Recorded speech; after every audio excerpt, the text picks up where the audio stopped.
Sonic and the Justice League are finally reunited after nearly a year since they last teamed up to thwart Darkseid's evil plan. This time around, the comic really feels like it's going all out, bringing a lot more characters into the mix from both worlds. But most importantly, we finally get to see exactly what Lex Luthor and Eggman have been up to since forming a secret alliance at the end of the last crossover. So this story begins by informing us that portals have been set up in both Sonic's world and the Justice League's, allowing for seamless travel between the two dimensions. Jimmy Olsen looks a bit baffled as he looks on at Sonic Forces style characters marching by the Daily Planet, and Jimmy Olsen has seen some really weird things, so it says a lot that these Sonic characters are weirding him out. We even get a glimpse at one of the Don Faccio hot dog vendors from Sonic Unleashed, making his way over to the DC universe, I guess to set up shop. New dimensions mean new business opportunities, and you know what? I'm all for it, as long as we don't have any more hot dog trials in a future game. This also means that there are going to be new business opportunities for shady characters like Clutch, as he brought his muscle rough and tumble for what appears to be a black market weapons deal. However, what's really funny is that, of course, Big the Cat wound up here as well, as he's always just appearing in the most random locations trying to find new fishing spots. However, he ended up catching the Lord of the Seven Seas himself, Aquaman. I just know that somehow this is Froggy's fault. Back in Sonic's world, the Flash and Sonic are taking full advantage of their worlds being connected as they race across the streets of Empire City. And you know what? When these two are hanging out with each other, they might honestly be the biggest trash talkers around. But what I really should be focusing on is the portal itself that now binds these worlds, because written all along its archways is the word Lex Egg. The combining of these names makes me think of Umbrella from Marvel vs. Capcom, but this also should be a clear indicator that Eggman and Lex are in cahoots. But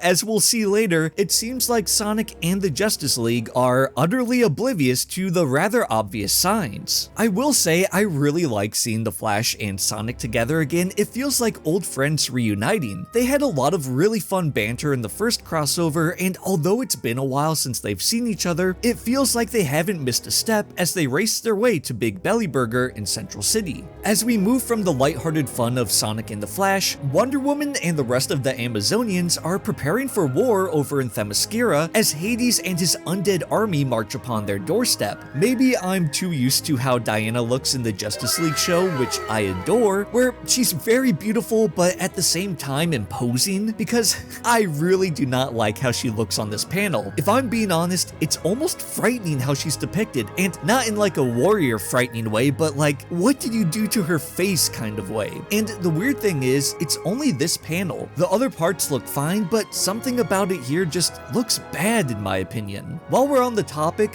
what in the berserk is this Amazonian? I would not want to get on her bad side, she is straight up yoked. Anyways, as the battle rages on, Hades shows his true strength as he easily stops an attack from Wonder Woman's blade with nothing but his hand. However, Wonder Woman doesn't seem worried, and it's because she knows that the hammer of justice will always find its mark. And right as the words leave her mouth, a lasso falls from the sky, and Amy Rose blitzes in, taking Hades down with a shattering strike from her Pico Pico hammer. The two share a nice moment together before Wonder Woman takes advantage of the situation to rally her troops to victory. Part of me wonders how Amy even got to Themyscira in the first place, because, well, it's an island that doesn't have a portal on it, and Amy can't fly. We just kind of see her in the sky. I mean, look, it's not a big issue, but it did kind of just stand out to me upon reading this a second time. On that note, something I think the first crossover kind of got wrong was forcing a lot of fights to happen to show the scale of the crossover, but they ended up feeling really rushed. The Hades fight here is kind of reminiscent of that, where in the first crossover, things are resolved in a lackluster one-hit KO, so I'm really hoping that with what they establish at the end of this issue, they won't fall into the same pitfalls that they did their first go-around. Back in Sonic's vibrant world, Superman and Knuckles are heading over to Cream's house, and it seems as though Superman is trying to help out his buddy Knuckles by having him interact more with others instead of going through life in a state of solitary confinement, which is something Superman has noticed that Knuckles inflicts on himself. Cream and Superman are already acquainted with each other, which catches Knuckles by surprise. Apparently last time they were together, Superman was telling Cream about his cousin and her dog, so this time he wanted to bring them along so that Cream could could meet them. And while you think that Cream would be the one overly excited to meet someone like Supergirl, Kara is way more ecstatic about seeing Cream, as she thinks she's the cutest thing ever, and tells her cousin Clark that yeah, she's staying on this world now. Honestly, I wouldn't even be surprised if she did. If I'm remembering correctly, in the Justice League show, she leaves everyone behind that she knows in the present to go and live in the future with Brainiac 5. She's not the type of person that's necessarily held down to any one place, but I also kind of guess that's the person you become when you witness the destruction of your homeworld at a young age. Back in the DC universe, Silver has made his way aboard the Watchtower where he's hanging out with Cyborg. The two encounter John, who gives Silver his very own lantern ring in case he ever needs it again. And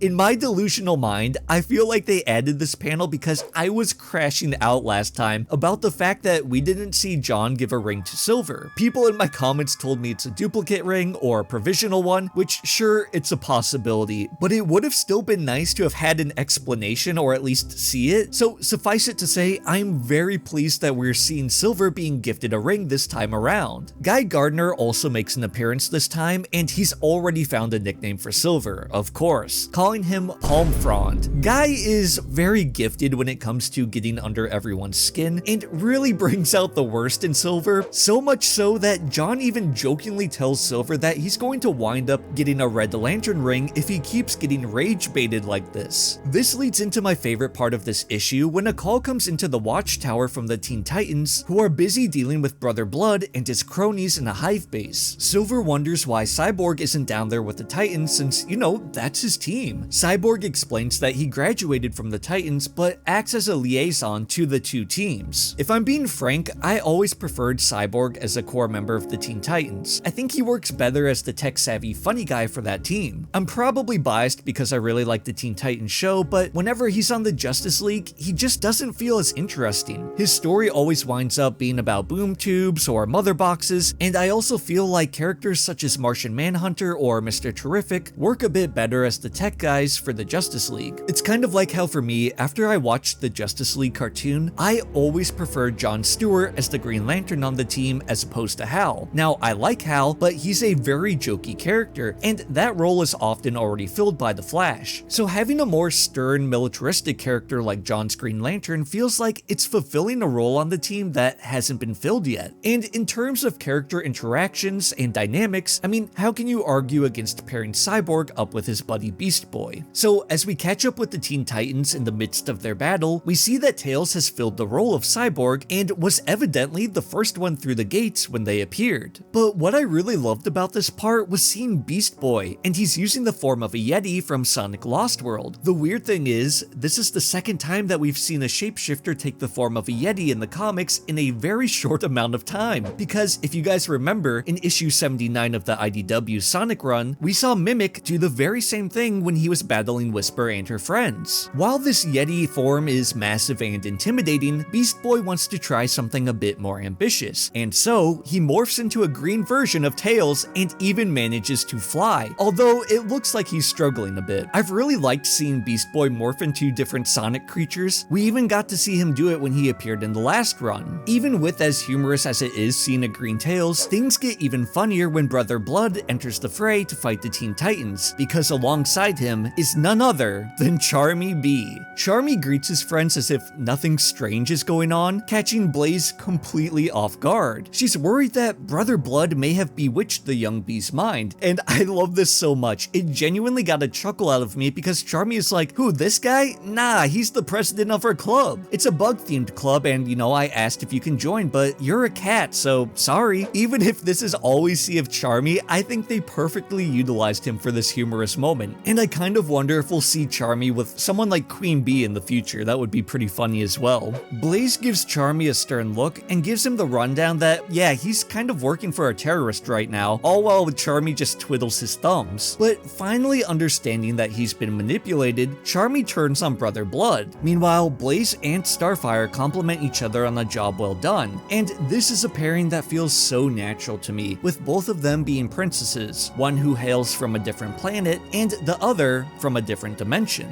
Now, there's something I really want to talk about, but please guys, do not crucify me for this. I do have to criticize this comic a bit because even with as much fun as this issue is, I found this next part are really, really dumb. But hear me out on why. So Batman signals out to Shadow with the bat signal, but swapped with Shadow's logo. Shadow warps in, heeding the call, catching Damian off guard. Speaking of which, I really like Damian's Robin outfit here. Being the brat he's known to be, Damian makes a passing comment about getting the Batmobile blown up, which happened during the first crossover when Shadow took over for Batman, and the Joker fired an RPG at it. The two get into it a bit with their words, and I'm not sure why, but when Damian told Shadow that he would cut him, and Shadow replies, "You'll try," I couldn't help but hear it in Anakin's voice. You will try. Maybe I'm just coping because we never got Hayden as Shadow in the movies. Okay, so this is where things get stupid. Bear with me. Batman hands Shadow info telling him that these gateways were placed on their worlds at the same time, and the technology was based off the boom tubes. The information that Batman hands Shadow contains documents of shell companies and manufacturing plants all being used by LexCorp. And Batman's like, "Are you starting to see the connection?" Giving Shadow the brilliant idea to say that the mad scientists have formed an alliance. I'm sorry, what? Y'all didn't come to that conclusion when the huge freaking portals connecting your dimensions together said Lex Egg on them? These portals are even the iconic colors of Eggman and Lex. Then Damian chimes in and is like, "You're starting to sound like a detective." I get he's being sassy as well, but this is so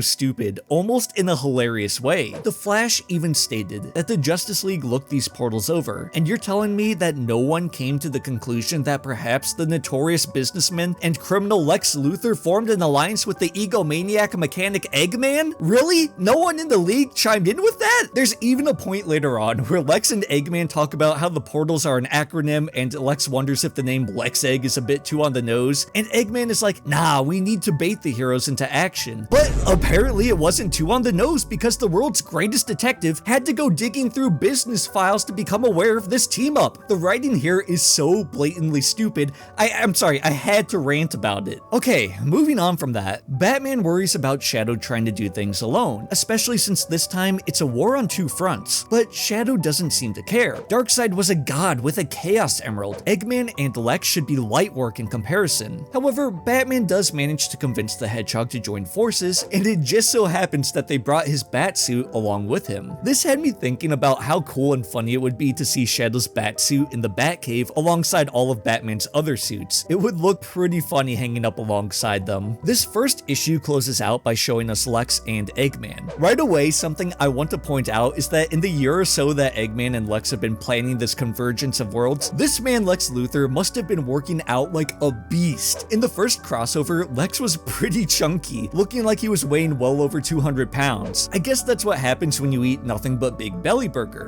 However, Lex is completely slimmed down now, fitting comfortably in his power suit. Like I stated, the villains explain the acronym behind their portal, celebrate the execution of their plan, and revel in their success. But then Eggman questions if Lex prepared the countermeasures for when the do-gooders eventually get out of hand. Lex then reveals to Eggman the Legion of Doom awaiting behind a door. This group appears to consist of Catwoman, Sinestro, Cheetah, Captain Cold, Black Manta, and Gizmo. It's possible that we could get more members down the line, but this is a pretty stacked roster already. Even though the heroes aren't taking on a godlike being such as Darkseid this time around, this group will be able to cause more than enough trouble for them, and Eggman might also be able to give them the edge that the Justice League won't be expecting. So let me know what you guys thought about this first issue in the comments below. Personally, I think I like this crossover a bit more already, but it could be because things are already established. However, I'm excited nonetheless to see where this all heads. I've always loved villains who are smart and try to outthink their opponents, so seeing Lex and Eggman come up with a plan is pretty cool. If you guys enjoyed this video, make sure to check out the other DC Sonic crossovers here, and make sure to subscribe so that you can keep up to date with everything Sonic. As always, I want to wish you all the best, take care, peace.